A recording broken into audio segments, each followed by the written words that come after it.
दोस्तों, आज मैं राजकुमार की प्रेम कहानी के भाग 5वां बताने जा रहा हूँ। आज राजकुमार की प्रेम कहानी का अंतिम भाग। अब हम लोग पहुँचे हुए हैं बस चारों कुंडी में, मैंने सबका दरवाज़ा में चारों तरफ दरवाज़ा का कुंडी लगा हुआ है और मिर्चा जला दिया गया है दरवाज़ा के सामने। अब हम आगे बताते हैं।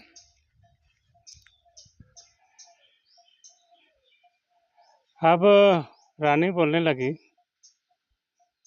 कि हे महामंत्री, हम लोग का यहाँ जो है पूजा जगह में आपको नहीं आना पड़ेगा, आप आराम कीजिए, पूजा जैसे समाप्त होता है बस मैं आपको बुला लूँगी, कह के राजकुमारी बोली। अब राजकुमार भी बोलने लगा कि इसमें हम दोनों के सिवा कोई नहीं रह सकता है, क्योंकि इसको पूजा करने के समय में किसी तरह का शोरगुल अच्छा नहीं होगा, कह के पूजा में बाधित हो सकता है। अब इधर राजकुमार पूरा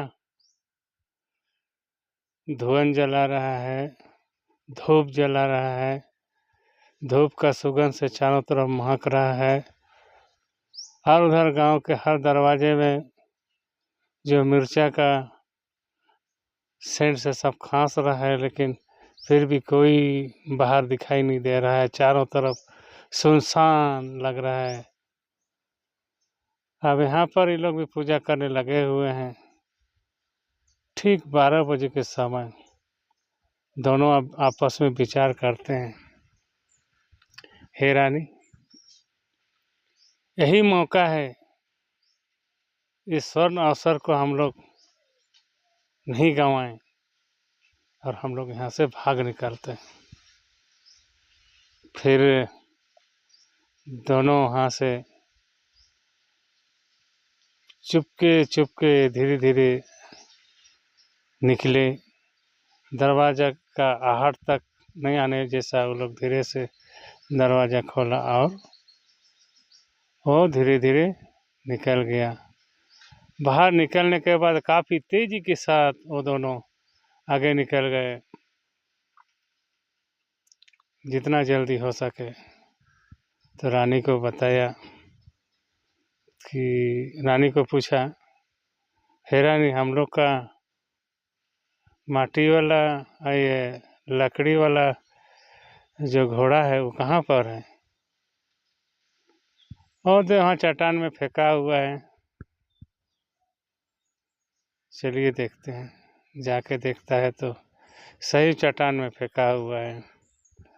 दोनों उठाया और उसमें दोनों सवार हो करके दाहिना कान को वो लोग घुमा दिया और सीधे आकाश की ओर उड़ने लगा तीव्र गति से और हवा से बातें करने लगा और फिर कुछ ही मिनट में बहुत आकाश पहुंच गया।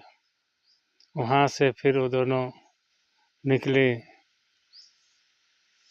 7 दिन रात उसी जहाज में, मैंने जहाज बोल रहे हैं, ये लकड़ी वाला घोड़ा में बैठ के निकले और फिर अपना राजमहल पहुंच गए। राजकुमार की आने का संदेश पूरे राज्य में फैल गया और दीपावली की तरह सारे राज्य में बत्ती जगमगाने लगा।